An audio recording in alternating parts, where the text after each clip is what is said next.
inside Vladimir Putin's mega mansion. Who hasn't heard of Vladimir Putin? Thanks to the atrocities being committed in Ukraine, he is quickly gaining the title of greatest villain of the 21st century. This man is also said to be among the wealthiest people in the world, despite his own denials that any assertions about his net worth are anything more than fanciful stories. Since this is a luxury channel, we decided to make a video about it after learning that this man apparently owns one of the world's most expensive residences. So, in today's video, we will virtually explore Putin's supposed mega mansion. Don't forget to like and subscribe before we start. Let's start now. Beginning with the fact that this claimed Putin residence is 123,785 square feet in size, nearly double the size of Buckingham Palace. You can see why this property is such a big issue. It was reportedly built for $1.4 billion and is essentially an estate. Yes, you heard correctly, $1.4 billion. The huge property was originally made public in an open letter written to Dmitry Medvedev, the Russian president at the time, in 2010. 2 years later, a probe by Putin's opposition revealed the nation's ruler had access to 20 palaces and 58 aircrafts, including a jet that cost $18 million to design and build, with pricey jewelry. The probe also exposed the president's fleet of lavish yachts, one of which is a 5-story wonder with a jacuzzi and a cabin decorated in marble and mahogany, and whose upkeep is estimated to cost $50 million annually. Then, approximately a year ago, a video that Alexei Navalny's investigative team posted on YouTube revealed private information about the magnificent property. Mr. Navalny is the head of the opposition in Russia and is presently behind bars after being accused of founding a group that infringes on the personal integrity and rights of citizens. Two of Mr. Navalny's allies delivered the mocking 45-minute-long video, emphasizing the extravagance and decadence of the palace in particular. They claim that the magnificent palace, also known as Putin's Palace, is furnished with a wide array of amazing amenities and is oozing with luxury. So, where is it, and what does this house contain? Let's get the tour going. The palace lies close to Zelensk, a tourist city on the Black Sea in Krasnodar Krai. The building's exterior features a stunning columned front reminiscent of the royal mansions Russian czars constructed in the 18th century, and the enormous wrought iron gates leading to the courtyard are capped with a golden imperial eagle.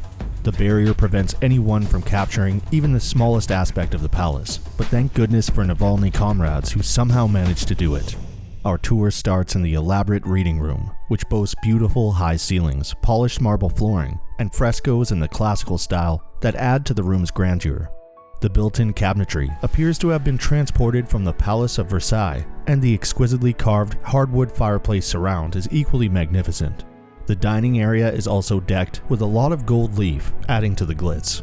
The lavish furnishings are in the president's preferred Louis XIV style, and as the Navalny observers point out, the tables and chairs are set up in a P shape, which is in the configuration Putin favors for his banquets in Moscow.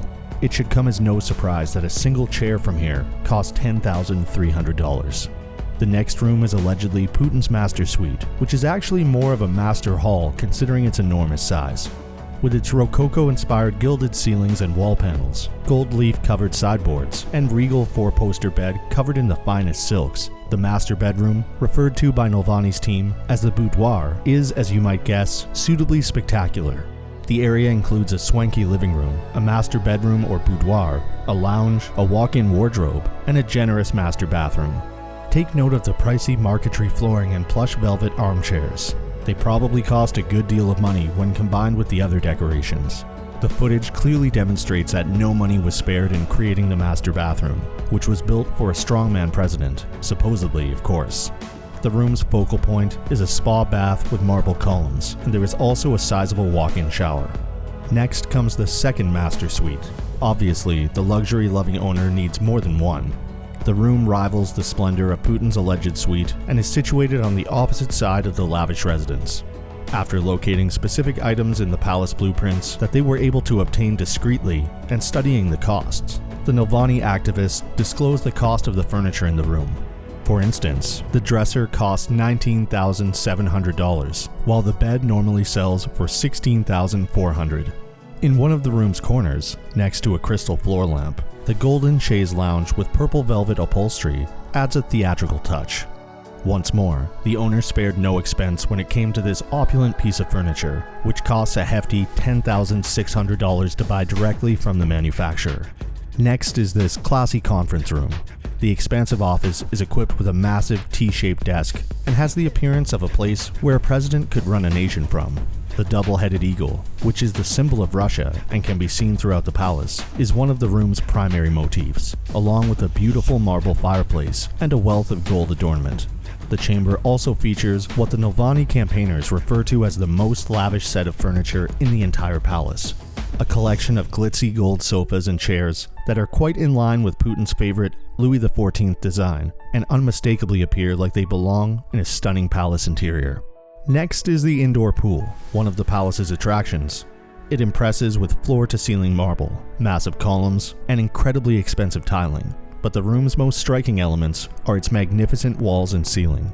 Beautiful plaster work adorns the space, including a bas-relief sculpture of the god Poseidon, busts in the Grecian style, finely painted details, and a colonnade. They are truly unique, and just like the other palace decors, their construction would not have been inexpensive. In terms of luxury, the palace's theater competes with the pool for first place. The venue is decorated with a stage, lower seating area, and balconies, each of which houses an imperial box for the VIPs in attendance. The space is a sight for sore eyes in intricately carved wood that has been meticulously gilded. Next up is the lap dancing club and hookah lounge. Yes, the property does in fact have its own strip joint. The room is tastefully furnished with comfortable sofas and sprinkled with silk and velvet pillows, all expertly arranged around the room's obvious centerpiece, the lap dancing pole. The handcrafted wood paneling that covers the entire room has been constructed with just as much love, effort, and money as the previous spaces. There are mirrors positioned at regular intervals across the area, and the mirror-covered ceiling gives the space a slightly vulgar feel. Outdoors, we see what the blueprints refer to as the aqua disco, which is essentially a dance floor that is sunken with a fountain in the middle. It doesn't end there in terms of extravagant features. In the palace grounds, beneath this mound, the Navalny activists claim that there is a sizable ice hockey rink and sports facility. Additionally, there is a helipad with 3 helicopter bays, a checkpoint, and even a no-fly zone established above the estate. There is a Russian Orthodox church in the Byzantine style right next to the underground rink and helipads. Due to its traditional architecture, it appears to have been there for many centuries. However, the private house of worship was built the same time as the palace and other structures on the estate. The palace is also said to have vines and a winery among its other facilities. Incredibly, there may be an indoor go-kart track, according to one particular unbelievable rumor. In his reaction to the video, Mr. Putin called it boring. He claimed nothing that is listed there as my property belongs to me or my close relatives, and never did. Also last year, millionaire Russian businessman and close friend of Putin, Arkady Rotenberg, claimed ownership of the home and said he intends to operate it as a hotel. Do you believe their claims? Let us know in the comments section. If the claims about Putin's true net worth are to be true, he could undoubtedly afford such an extravagant mansion. Despite earning a comparatively modest $135,000 per year, it is estimated that the Russian president is worth up to $200 billion, making him the second richest person on the globe. And there's a chance he might even be the richest. You can check out our video, How Rich is Vladimir Putin, to learn more about his net worth. Please subscribe and give us a thumbs up. Bye for now.